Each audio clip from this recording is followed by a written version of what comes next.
Hi, everybody. Welcome back to our next session all about smart design. So I've got a couple folks here from retailers and retail design consultants. We're going to get started, but first we're going to kick off with a little thank you message to our sponsors and also a message from them, specifically from one of our sponsors, Candle Warmers. They have a brief video message to share with us, so we're going to start with that. Aromatherapy meets elegant home decor with the Aromate ultrasonic diffusers and essential oils. Aromate diffusers use ultrasonic vibrations to create a soothing mist of water and essential oils. Made from high-end materials like ceramic, porcelain, glass, and metal, these stylish diffusers are the perfect accent to any room. For more information, visit aromate.com. All right. Thank you again to all the folks over at Candle Warmers and all of our sponsors for today's event. They're making these sessions possible for us. And now we can jump in to our questions and introduce our speakers. My name's Adelaide Elliott. I'm an associate editor with Gifts and Decorative Accessories. And speaking with us today is going to be Linda Cahan. She is a retail design consultant and owner of Cahan & Company. She's been designing for a long time and done a lot of stores. We've also got Colleen Perry, who's owner of Brisante Gifts and Home Decor, which is a retail store based in Massachusetts. And we have Crystal Shear, who's with Stanford Healthcare Gift Shop out in California. Everyone. Yeah, thank you all so much for being here. So to kind of kick us off on the retail design journey, I'd like to kind of start at the basics here and maybe start with Linda there. I know you've designed a lot of stores and helped a lot of folks lay them out. Could you talk about, Linda, just a little bit about how you start that planning down to the floor plan and kind of plan out the flow of a store, what your best tips are there? Sure. Thanks, Adeline. One of the first things, obviously, when you talk to a retailer is finding out what their goals are other than just making money. What kind of experience you want the customers to have. And the experience obviously really matters. You know, there's so many different types of store design, especially for gifts and decorative accessories. There's a very clean, geometric kind of museum style. And then there's more of the hunt and peck and, you know, things kind of organized, but grouped together, more massed out. They're straight aisles. There's the, you know, bouncing through a store, going from place to place. So understanding a style becomes number one. And then one of the first things I look for is the best place for a cash wrap, where to put, because everything lays out from where the person is going to be writing up sales. So everything depends on the geography of the store, but the sometimes middle left is one of the best places for a cash wrap because someone can see the entire store and the front door, but they're not in somebody's face when they come in. A lot of customers don't like being like, they feel like they're attacked when they walk in, but whoever's at the cash wrap has to be able to see absolutely everything all the time. I don't like a cash wrap in the middle back where people tend to create an aisle straight to the cash wrap. And that just feels not good for the person who is standing there and not really good for the customer, because you don't want them to just come say hi to you. You want them to wander slowly through the store and see stuff. So when you consider that people, when they come into a store, tend to read it like a book if they're from a Western country. They look straight ahead and then they scan from left to right. And then they will often walk right. So you want to consider that, like for a hospital gift shop, because I've done a bunch of those, your biggest customers are the people who work in the hospital. So they are going to go to the place where they want their daily stuff. They want a newspaper, they want a magazine, they want their candy or snack or whatever they're looking for. You can decide, do you want them to go naturally into the gift area first, where they might see something new, or make it easy for them to get what they need. You know, this is something I would talk about with someone like Crystal, like what would work best for your people. And for Colleen, we would look at, you know, what are your hottest things? What's your seasonal? What do you want to get rid of first? And I would tend to put that, depending again on how the store works, on the right. So people would tend to go there first, and that way you could blow out a seasonal and make that your everything new area. And it used to be all about phone lines, but that's not a big deal anymore. Well, speaking, Crystal, kind of hospital gift stores, Stanford just went through a huge redesign, and that's actually what we honored you with. Those were finalists there with the REAs recently. Could you talk a little bit about how that design process went for y'all? Obviously, you have a very unique client base, as Linda talked about. So your question is about our redesign, our recent redesign that we went through? Yeah, we'd love to hear a little bit more about it and kind of that process. Sure. We went from a very small boutique at our old gift shop. It was about 700 square feet, and now we're 3,000 square feet. So it was a very big change. So if you ever visited the old gift shop before, it was like, I don't want to say a dungeon, but it was dark and dreary. And now when you walk into the store, it's this big, beautiful gift shop with lots of lovely, lovely windows. We opened the gift shop 2019. And unfortunately, COVID hit, that lovely word. And then we had to close for a few years, a year or so. And so from that point on, we really took that and made it our own. Like we really used the windows, and we use it currently to today to create all the beautiful visuals that we do to inspire people to come into the store. So our windows are what we really do use to create and inspire us on a daily basis to make our visuals for the store. So yeah, I think being especially in such a large hospital, the windows are really key to making anybody kind of feel more comfortable in those spaces. What I thought was really interesting when you submitted for us and kind of explained your design was how patient focused and centered everything was. Could you walk us through kind of how you envision that customer and how you kind of walk through those steps of deciding what their experience should be like, or what it is usually like, or what you'd like it to be like? Sure.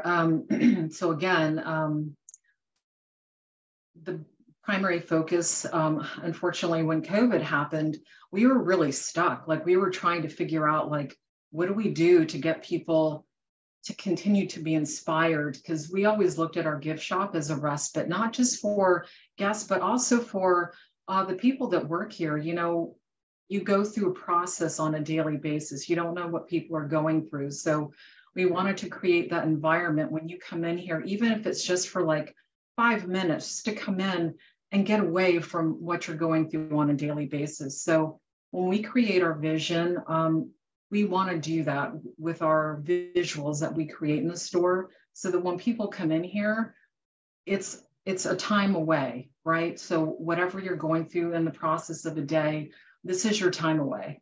So that's what we do when we're looking at our creations. When we create our visuals, we put all of that into play with our visuals. And as a team, there's a small team of us, but we talk about that on a daily basis. We have weekly meetings, daily chats about what our next vision is going to look like. And they're always different and they're always evolving. Our visions, when we put them together, they bring so many people into the store. I have to tell you, the windows really create such a lovely invitation for people when they're walking by, whether it's 7 in the morning or 12 o'clock at night, because we leave our chandeliers on so that people can see what we've created. We have this blank wall. It's right by where everyone boards the buses and the shuttles. And so we've created this little area so that you're inspired. And when you come into the gift shop, it's also a place where you can come in and take a photo. So we created that 2 years ago when we reopened. And during the holidays, it's also a place that you can come and take a picture next to one of our lovely Christmas trees. So it's an ever evolving statement. So there's so many different visions that we create on a daily basis. And my mind always is coming up with new ideas. And the team's like, okay, Crystal, enough. We can't keep up with all of your ideas. So, but it's fun. It's a fun thing to do. And the best part is when people walk into our store and they say, this does not look like a hospital gift shop. That's one of the best compliments that you can get, that people come in and they're like, wow, this is so great. So just a few little insights into what we do. And Lynn, did I see you raise your hand? Crystal, I'm really interested in when this new shop was designed, were lights put into the windows specifically to light up window displays? And do you have any kind of backdrop between your actual displays and the stores so that you can potentially merchandise on either side of the backdrop, or are they all see-throughs into the store? We have two, it's pretty much see-through all the way to the back of the store. So when you walk past the windows, you can see all the way to the candy wall, pretty much. We only have 2 columns. That's just a little bit of a blockade, but not too much. So everything else you can see all the way through the store. So do you use special buildups of any sort in your windows so that it creates, a specific window display? Or we do. We have lots of props in the store. We have lots of beautiful furniture pieces that we use as well. Lots of floral, lots of trees. It's ever evolving, our props. Sounds great. Now, we've talked a little bit about store design, but kind of speaking again, like to what we do with those buildups and those other parts of the store, and about just kind of display designs more individually.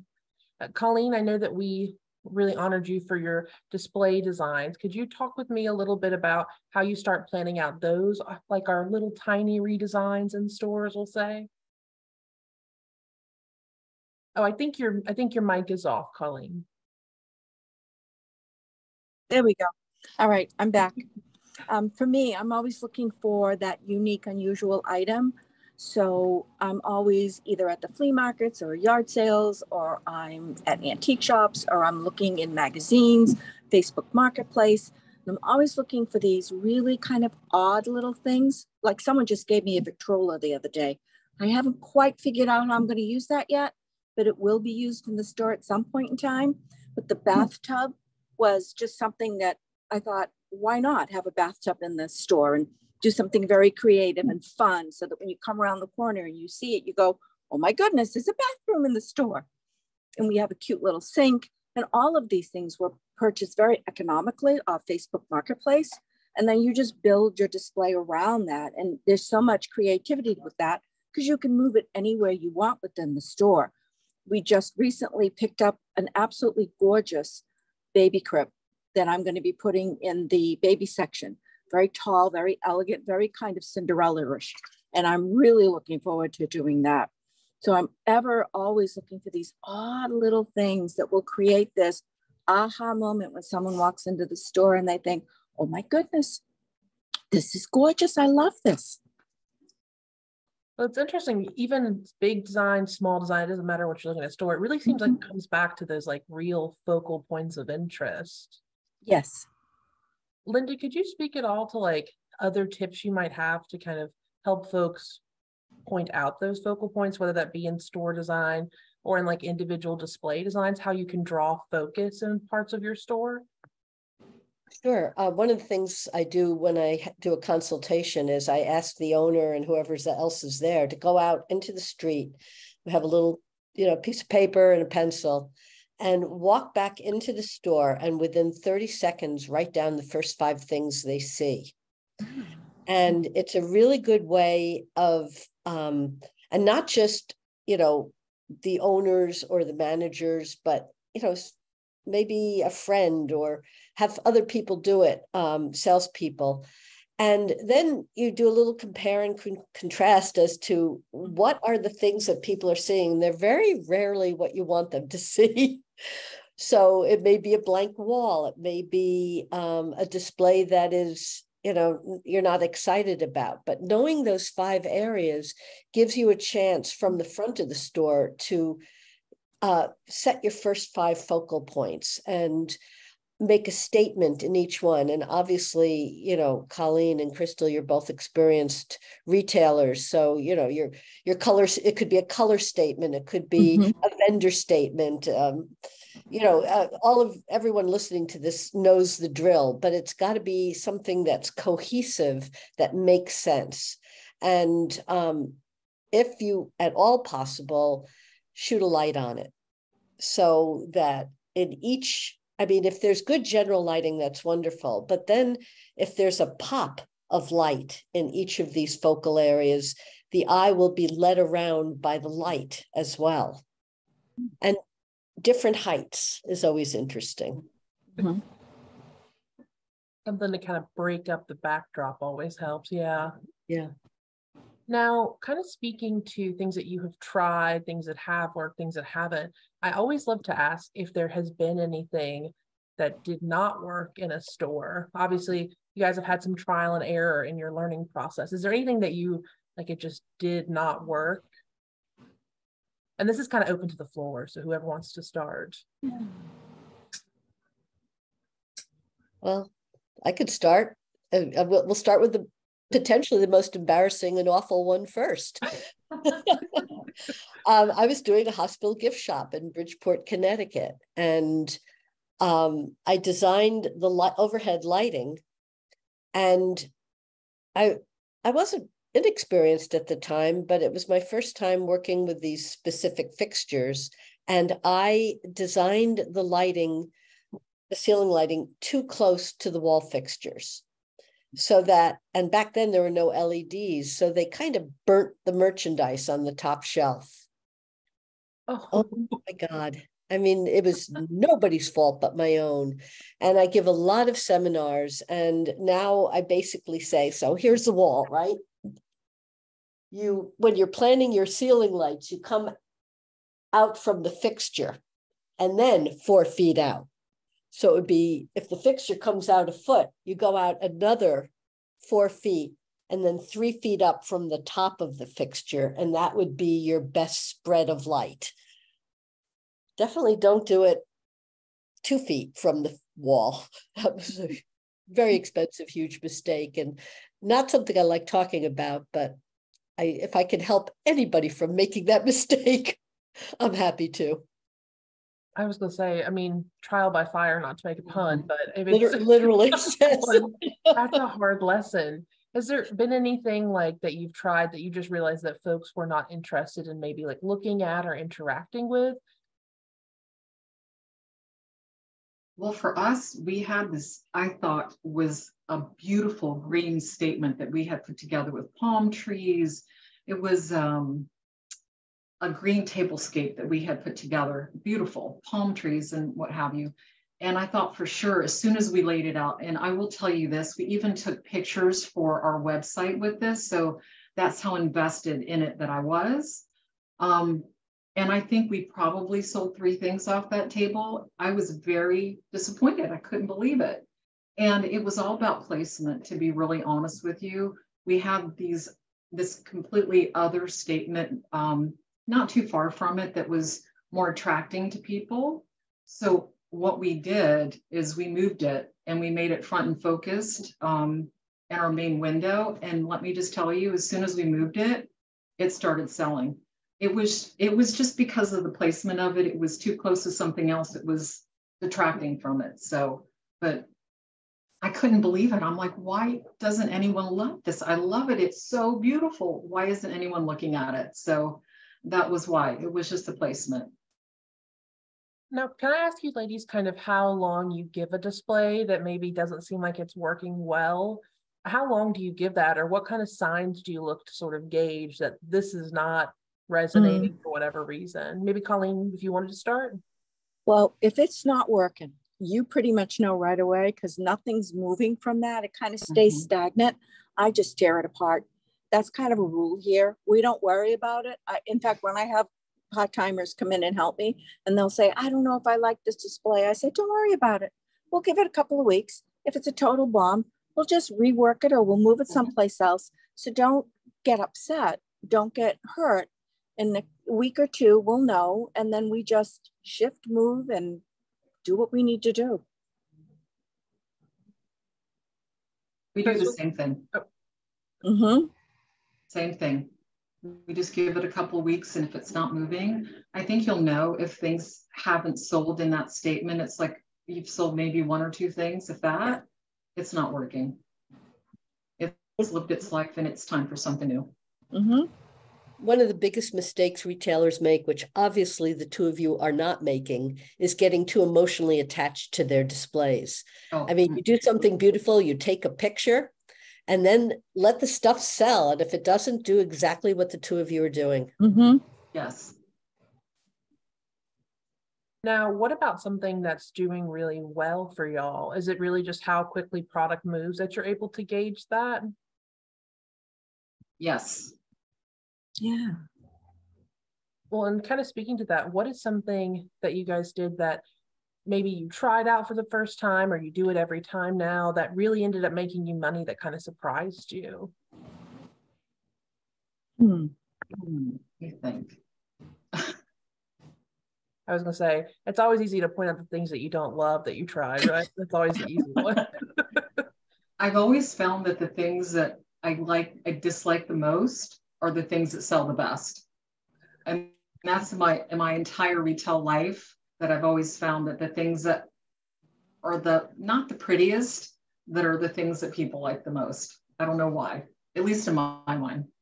I mean, sometimes you just know, you build a display and that display just, people come in and they're making comments about how beautiful the display is, and you'll see things in their hands or in their little carry basket, and you just know you've hit it out of the park.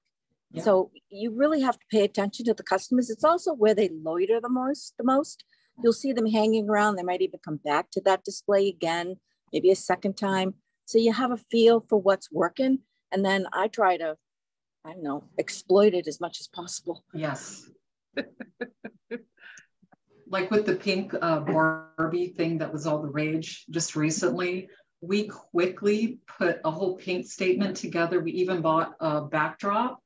And let me just tell you, it's been selling like hotcakes. So, and I mean, it's everything pink that we've had in the last 6 months that we pulled together and made a statement is doing quite well. You're not alone in that. I think I bought my first pink top this summer because it was just everywhere. I finally got to me. Now, can I ask you, ladies, are there any other trends like that or anything else that you guys are following or kind of interested in on the retail side? Whether that be like colors that are trending or anything like that in displays that you guys have seen?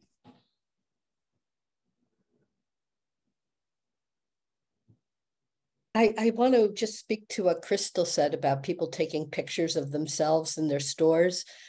Selfie spots, places where people can say, look, I was here, and are still trending very strongly.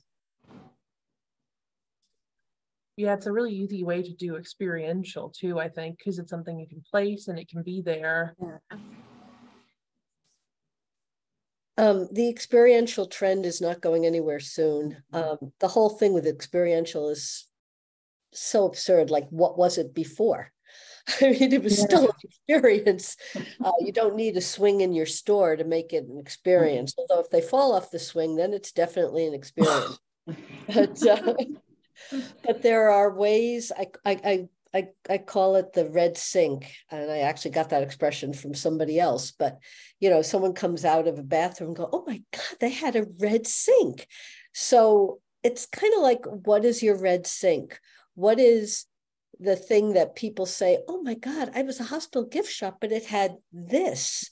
Or, Brissante had this. And I mean, it doesn't have to be one thing, but it is the memorable thing that people walk away with. 100%. Well, and speaking to that, Linda, you talked about having someone walk the store and tell you like the 5 things they notice first. Do you have any other like recommendations for folks to get opinions like that, of anything else that you should be asking your customers, like what did you notice or what did you like, to kind of gauge how a design is going or how a display is going? Are you asking Yes, me? sorry, yes. Okay, just checking. You're fine. Most people really like having their opinion asked. It makes them feel like you value them. And when you do ask, and I would tend to ask customers you've gotten to know if possible. But if someone makes a comment about the store, I think asking people what they think, like which area of the store do you like the best? Or is there something that we don't have that you wish we carried? I'm sure Colleen and Crystal and Amy, hi Amy. I'm sure all of you have done this from time to time where you've asked. But I would personally say, first of all, I would try to pay attention to how people walk into the store and how they stop, what they look at, what direction they go. Try to get a sense of how the flow in your store is going without you, necessarily planning it out. And that way you'll sort of you will get a much better idea of how customers are traveling in your store.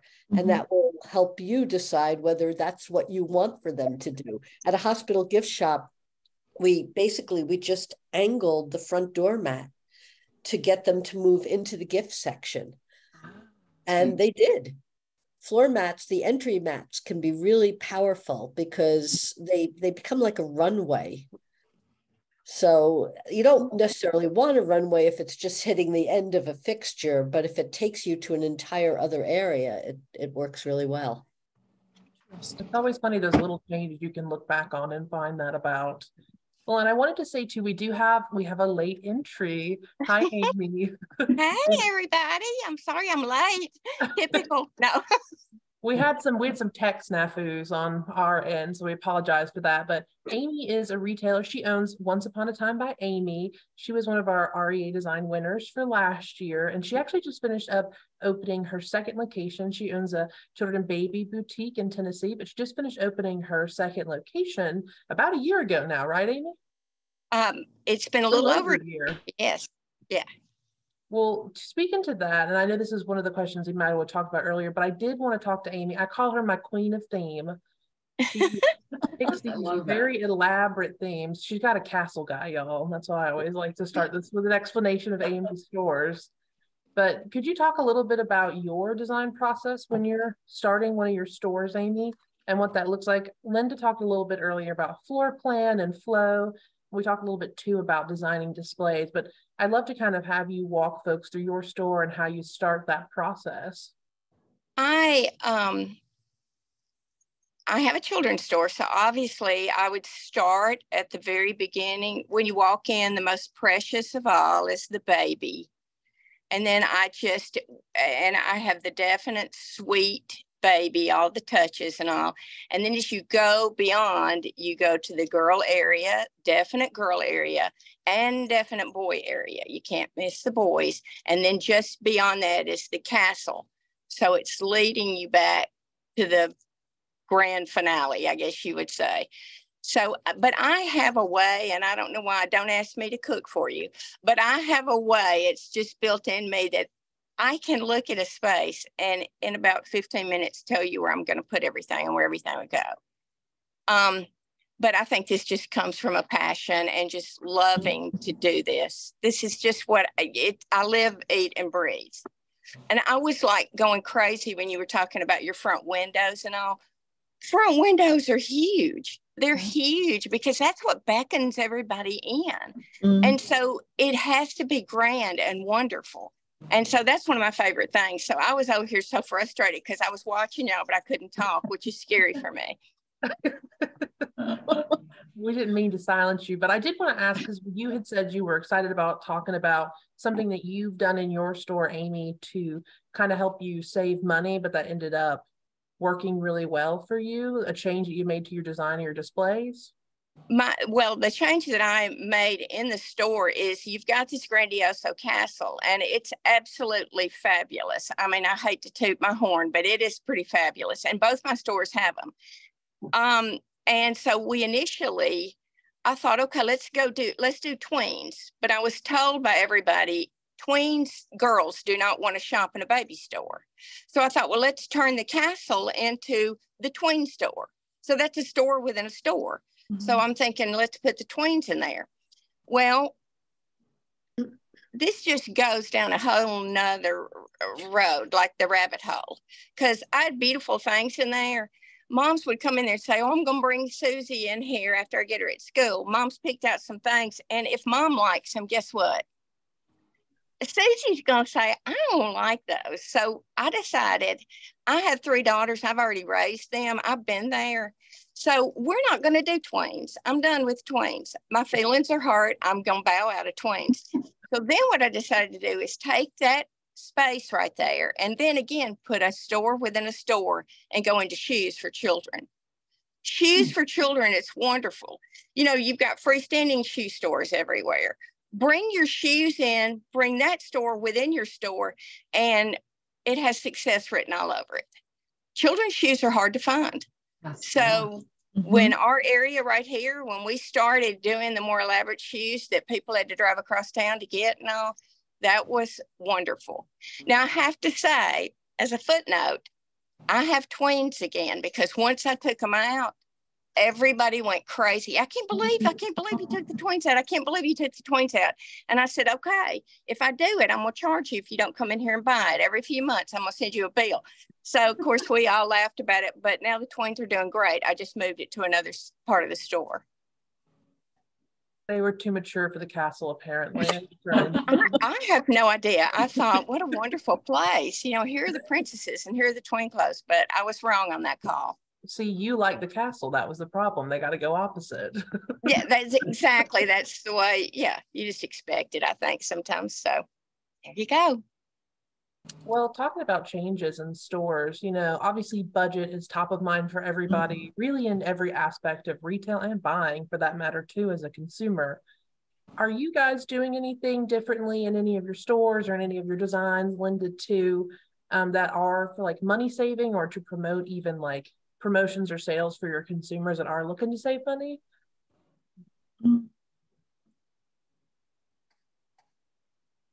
I can speak to that. So one thing that we're doing is reconstituting things that we haven't, prior visual items. We're just reconstituting them into new things, making new statements.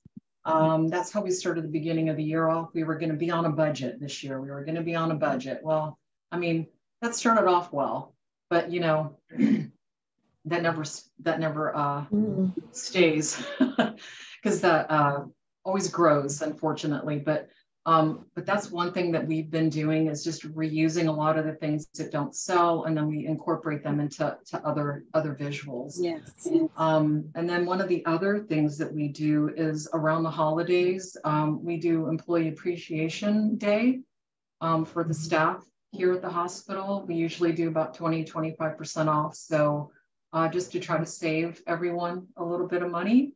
And that's really very big for us here at the hospital, is everyone loves anything that says Stanford on it. And we usually do it right before the holidays so that everyone can purchase their holiday gifts. So those are just some of the things that we're doing this year.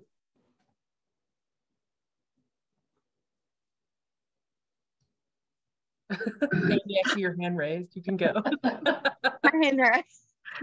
We twice a year, one in February, one in July, we do a huge sale. Pre-spring fling in February, Christmas in July. And I take the clothes that were left over from the season before, and I put them on sale, and I mark them down wholesale prices, and they're half off. You would not believe the people that come in the store to do it. And it just makes good sense. And I try to do this because who do I have coming in these doors? I have young mothers with young children, and at some point in their life, they're going to have more money. But when you're a young mother and you have young children, you don't have that much money. You come into a wonderful boutique and they're offering you wholesale prices. That's a win-win for everybody. And I kind of shoot myself in the foot because I do it for the season coming up. So I've got new things coming in the store, but I'm offering them that last season so they'll know the sizes of their babies and they get just what they want. And it works out perfectly. And they have grown to know, they know when I'm going to do it. They come in here and ask. And am I shooting myself in the foot? Because if you've got the lady down the road with the children's store and she's offering you half prices to dress your darling children, you're going to come back to that store and you're going to pay regular price and you're going to bring your mama back too. And then you've really got something.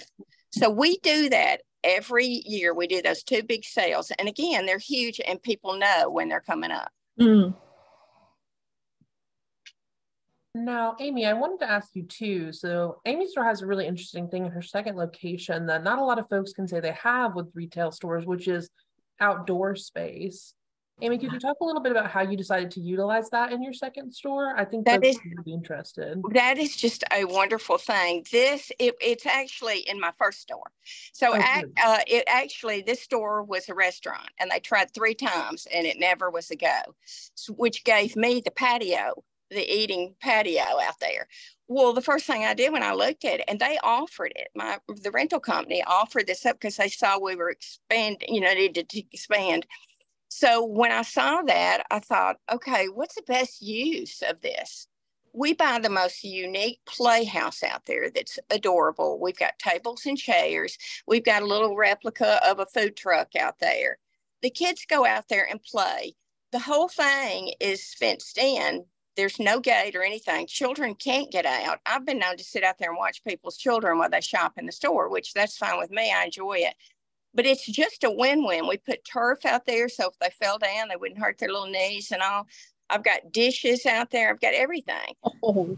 This actually enables me to have parties. And I've had some requests for little birthday parties out there if it's the right time of year. I open it up and tell moms, bring your children, bring your lunch, eat out there on that little patio. I don't care. Enjoy it. Anytime that you put yourself out there like that, you're going to win, because then moms are coming in shopping and the kids are out there playing and the children ask to go shopping. How many times do children want to go shopping? Never. So it's just a win-win. I love it. We also have a great little play area in here that's just their little corner. They can do what they want to. The best story I have about that is I bought this darling little old-fashioned rotary phone and put over there a little pink rotary phone. Invariably, these kids will go in that play area and pick up the phone, put it to their ear and go, hello, hello. Now, please explain to me how a child knows to do that. There are no phones like that anymore. Where does that come from? They don't watch old movies like TMC and all, where there were It might be cartoons. Oh, that's so funny. It's crazy. Yeah.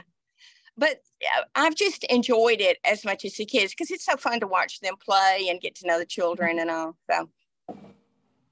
I was going to say, it goes back to what Linda talked about too with experiential retail. It's just creating something for folks to do.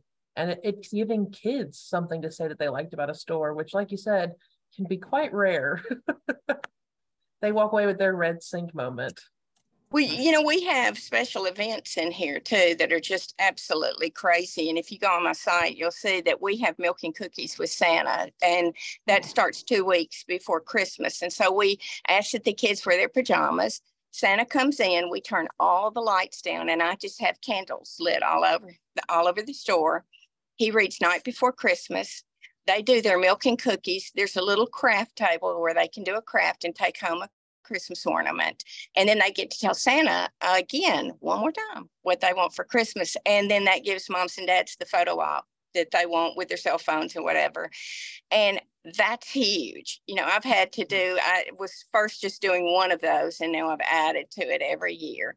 But we also do the free Santa pictures. Same Santa. It's the cutest thing because my children in here know Santa. It's like, hey, Santa, high five. You know what's going on? You know, so they have a close relationship with Santa. If something happens to Santa, I don't know what we're going to do. We'll talk about that later. But we do free Easter Bunny pictures with live bunnies. So the events in here are really fun. But the store begs for those events. If you could see the store, it just begs for that. It's like it's ready for a party. So we have to have parties. Wow. Yeah, and it's great that the space welcomes that. And I guess we do have some questions from the audience. I want to look at those, but I wanted to ask Linda too, and I know this is off course of what we talked about before, but have you ever designed a space that had like event space built into it? Were there any changes in that or any tips you have for that? And if you haven't, that's totally fine. But I thought I'd ask while we're on the topic. Yeah, I have designed a bunch, and it depends on if it's adult events or children events, but the soft floor is a biggie for children events. And also kind of, bathrooms are important. And for any children's area, it can't be near the front door. It's always got to be where, they're not going to escape all that easily. And so, yeah, that really, that makes it a little safer. And yeah, Colleen. Yes, I put in a working studio in the back of the store. We are a stockist for Annie Sloan Chalk Paint, so we offer numerous workshops. But I expanded on that just around COVID time, which of course blew up in my face. But then once we got through all of that, I reintroduced the workshop to several of the local people who do arts and crafts. So I have a young lady who does the chunky blankets, another lady who does paint nights, another young lady who does wreaths for the season. I have another lady who does calligraphy, board burning. So I'm always looking for these people to come in and do workshops. I charge 10% of whatever the amount is that they get for that evening. And I provide the space. We sit about 24 people, 25 people. And it's been really successful for me because it brings in people who wouldn't ordinarily know about the store. And then I always make sure that I have a postcard with a little discount there, encouraging them to come back or to shop that night or come back at a future date. So for me, having that workshop has really opened some doors for me. And we also do book signings. And it all goes back to experiential. It's really fun to see the way you ladies have adapted your spaces and other spaces to kind of work for so many different things and so many different kinds of customers. And speaking to that a little bit, I have a couple questions from a couple different folks here, just to go through within the last couple minutes here. So first off, Arlene wants to know, Amy, about socks. It's not technically designed, but she does have some sock questions for you related to your shoes. Socks? Okay. She's asking if you've seen the trend of no socks with shoes, with kids' shoes, or do you do well with socks? She says she's having some trouble selling them just because she seems like a lot of kids aren't wearing them these days. Well, it's kind of half and half, and how much control does mom have over them? They're going to wear socks if mom tells them to, and you're going to wear socks to church and all that. But this is the deal. I haven't really had any issues. My whole back wall as slapboard has socks for all sizes that we carry clothes in here. So the socks are available right there. I even have the socks available to try on the shoes. So, that's one of those things. I've seen half and half, and that's a mommy thing. That's who's going to determine that. And then Cece wanted us to talk a little bit too about placement. So if there's anything y'all can add to the placement discussion of products or any tips for placement to get things selling. I will tell you, I can have something displayed in my store and it'll sit there for a month or two and it's just sitting there. And all of a sudden I get sick of looking at it just sitting there. So I grab it and just swap it around and do this and just make a little change. The silliest little things you've ever seen. Put a hat with it, do this, do that. And all of a sudden I'll sell 3 in 2 days. It's crazy, but I think people, your customers come in and they get used to what they see. So it's up to you to change their visual around. When they come in, you've got to change that because they're coming in to look for new. And especially for me right now with the fall and on the new clothes and all, I about break my neck trying to get the clothes out of the box on the hangers, get them priced, get them steamed and out, because I've got mamas at the door wanting to see what's new. And for Christmas, I'm full out decorated by the first weekend of October. I have to be to sell this. And if mamas, and I love dressing, I have 3 little girls, not little girls, but 3 daughters. And I wanted the best of the best of the best. So I'm one of those moms that's at the door waiting. As soon as the Christmas comes in, I want to see it. So, I don't know how I got off on that, but just changing stuff around. We're creatures of habit. I can stand in here and look and all of a sudden think, I've had that like that for quite a while. I need to just move this or tweak this or do this. Or bring out my felt hats. Let's put our felt hats up here for kids. And then that gets the attention. And then there you go. You're on a roll. It's little things that it's just those little things and they're successful. When you walk in your store, if you just start humming the song, I got to move it, move it, move it, everything will start selling better. Yes. It's constant change. I agree with you, Amy. 100%. Yeah. Well, it's amazing. When you do it, you're thinking, well, this isn't going to change anything. Well, it does. Believe me, it does. I think I may have missed one of the things, and I don't know if you brought it up because I was so desperately trying to get on here. Did you touch on how to utilize things and make it cost effective for displays and all? Because can I add to that? Because nobody loves a front window like I do. And I am crazy about it. I'm the store that has the train that, when I was little, I have the electric train that goes around and around. I have the village and all. And I was thinking last night when I was reading these questions, do you know how quickly you can turn a hay bale into a snowdrift? Like that. And it's very cost effective. I also believe in going up. I mean, that's where you get more space as you go up. So I've got chains in here hanging from way up top. And I hang my things down those chains. Because if you're crowded on the bottom, you go up. But get back to the hay bale thing, you use those for Halloween, you use them for fall, you use them for Thanksgiving and all that. I don't even have to take them out of the window. All I have to do is situate them and throw white felt over them and make a snowdrift for my train to come around. So when you're in a pinch for space or whatever, because I love decorating. So I've got tons in the back, but that just works. Just stuff like that. You just have to kind of think out of the box a little bit. So absolutely. Awesome. Well, thank you, ladies. We're coming to the end of our time here. So I am going to go ahead and say our goodbyes. Bye, y'all. Thank you.